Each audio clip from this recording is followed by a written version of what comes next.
Assalamualaikum warahmatullahi wabarakatuh.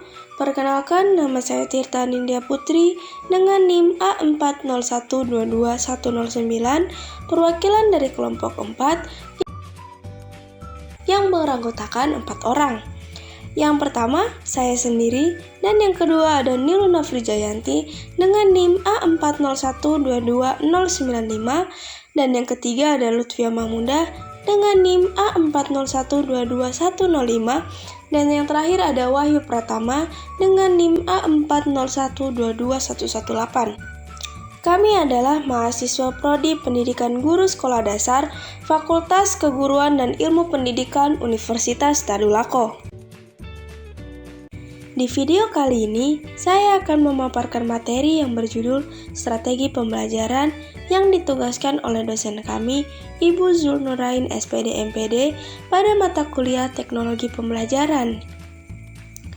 Sebelum masuk ke pembahasan strategi pembelajaran, saya akan menjelaskan sedikit apa itu teknologi pembelajaran. Teknologi pembelajaran adalah teori dan praktik dalam desain, pengembangan, pemanfaatan, pengelolaan, serta evaluasi tentang proses dan sumber untuk belajar, yang bertujuan untuk memecahkan masalah belajar atau memfasilitasi pembelajaran dan untuk meningkatkan kinerja dalam kegiatan belajar mengajar. Langsung saja ke materi selanjutnya, yaitu pengertian strategi pembelajaran. Apa sih strategi pembelajaran itu? Kata strategi berasal dari bahasa Latin, yaitu strategia, yang berarti seni penggunaan rancangan untuk mencapai suatu tujuan. Secara umum, strategi mempunyai suatu pengertian, yaitu suatu garis-garis besar haluan untuk bertindak dalam usaha mencapai sasaran yang telah ditentukan. Sedangkan dalam dunia pembelajaran, strategi bisa diartikan sebagai pola-pola umum kegiatan guru dan anak didik dalam perwujudan kegiatan belajar mengajar untuk mencapai tujuan yang telah digariskan. Berikut adalah strategi dalam belajar mengajar.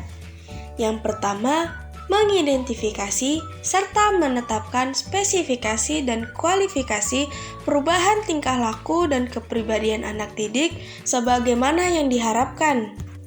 Yang kedua, memilih sistem pendekatan belajar mengajar sesuai dengan aspirasi dan pandangan hidup masyarakat. Yang ketiga, memilih dan menetapkan prosedur, metode, dan teknik belajar yang dianggap paling tepat dan efektif sehingga dapat dijadikan pegangan oleh pendidik dalam menjalankan proses mengajar. Dan yang terakhir, menetapkan norma-norma atau batas minimal keberhasilan peserta didik atau kriteria serta standar keberhasilan sehingga dapat dijadikan pedoman ketika melakukan evaluasi pembelajaran. Komponen-komponen strategi pembelajaran. Yang pertama, kegiatan pembelajaran pendahuluan. Dalam proses ini, pendidik diharapkan mampu menarik minat peserta didik atas materi pembelajaran yang akan disampaikan. Kegiatan pendahuluan yang disampaikan dengan menarik akan dapat memotivasi peserta didik untuk semangat belajar. Dalam kegiatan pembelajaran pendahuluan dapat dilakukan melalui teknik-teknik berikut. Yang pertama, menjelaskan tujuan pembelajaran yang diharapkan akan dapat dicapai oleh semua peserta didik di akhir pembelajaran. Melalui kegiatan ini, diharapkan peserta didik akan mengetahui apa yang harus diingat, dipecahkan, dan diinterpretasi. Selain itu, peserta didik terbantu untuk memusatkan strategi belajar ke arah hasil pembelajaran. Yang kedua, apresiasi, berupa kegiatan yang menghubungkan antara pengetahuan lama dan pengetahuan baru yang akan dipelajari. Di sini, kita dapat menunjukkan kepada peserta didik tentang eratnya hubungan antara pengetahuan yang telah mereka miliki dan pengetahuan yang akan dipelajari. Kegiatan ini dapat menimbulkan rasa mampu dan percaya diri sehingga mereka terhindari dari rasa cemas dan takut menemukan kesulitan dan kegagalan yang akan datang. Komponen strategi pembelajaran yang kedua yaitu penyampaian informasi. Dalam kegiatan ini, pendidik akan menetapkan secara pasti informasi, konsep, aturan, dan prinsip-prinsip apa yang perlu disajikan kepada peserta didik. Dalam penyampaian informasi, pendidik harus memahami dengan baik situasi dan kondisi yang dihadapinya. Adapun beberapa hal yang harus diperhatikan dalam penyampaian informasi. Yang pertama, urutan penyampaian. Urutan penyampaian materi pembelajaran harus menggunakan pola yang tepat.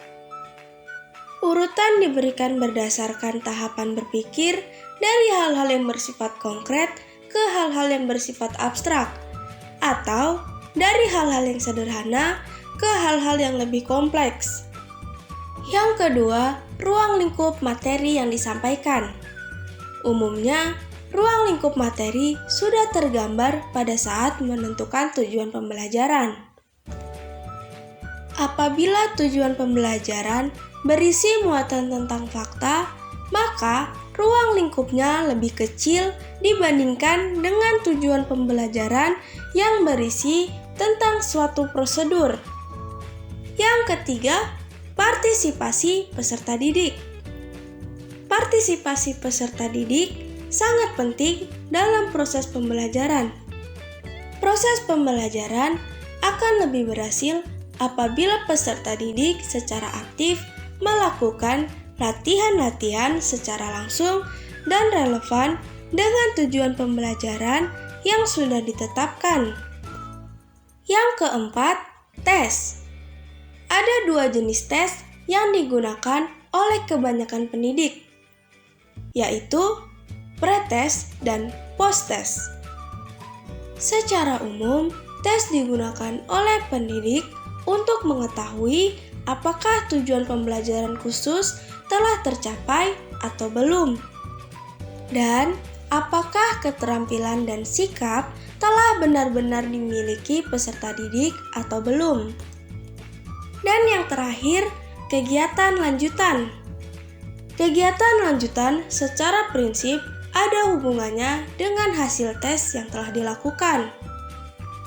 Karena kegiatan lanjutan esensinya adalah untuk mengoptimalkan hasil belajar peserta didik.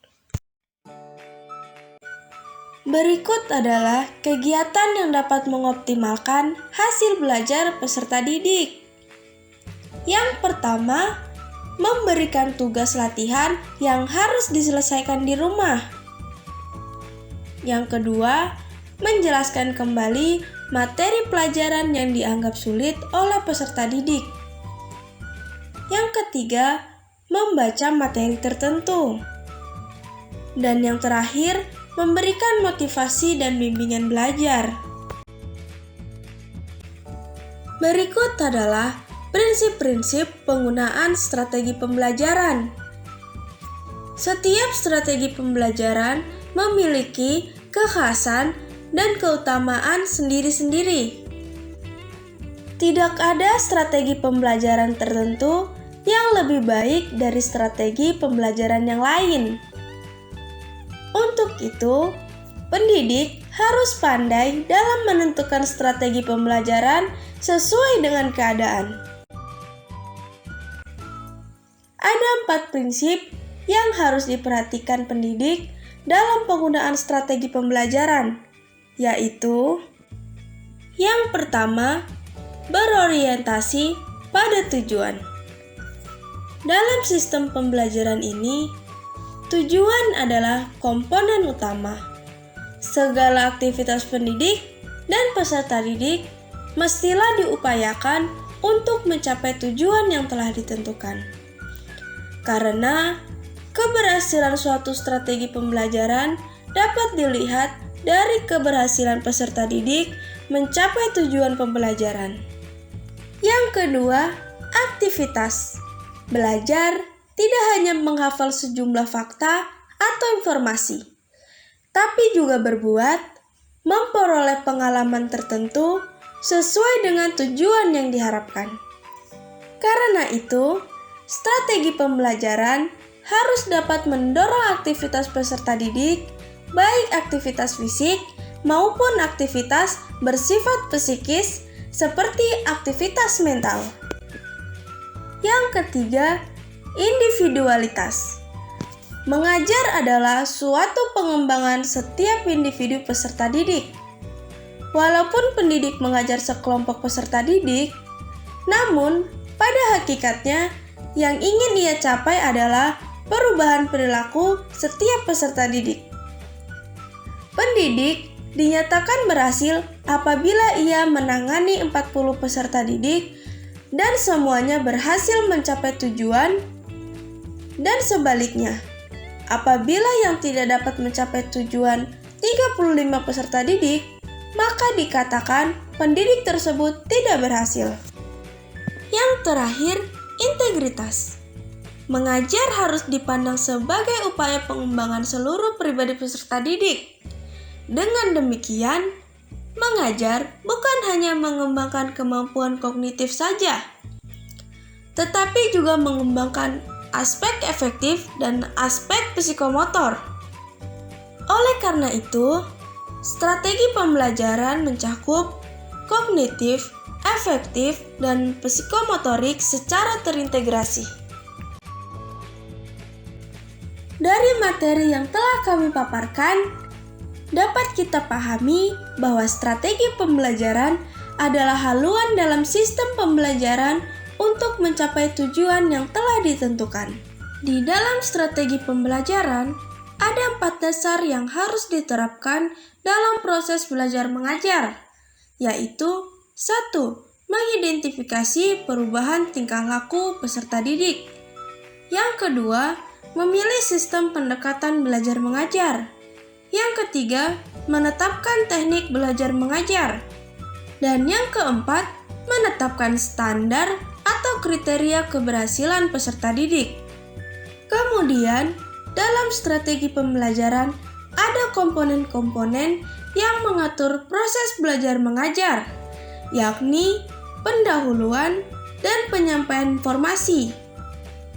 Pada kegiatan pendahuluan, pendidik diharapkan dapat menarik minat peserta didik dalam mengikuti proses pembelajaran yang kemudian dilanjutkan dengan penyampaian informasi atau penyampaian materi pembelajaran.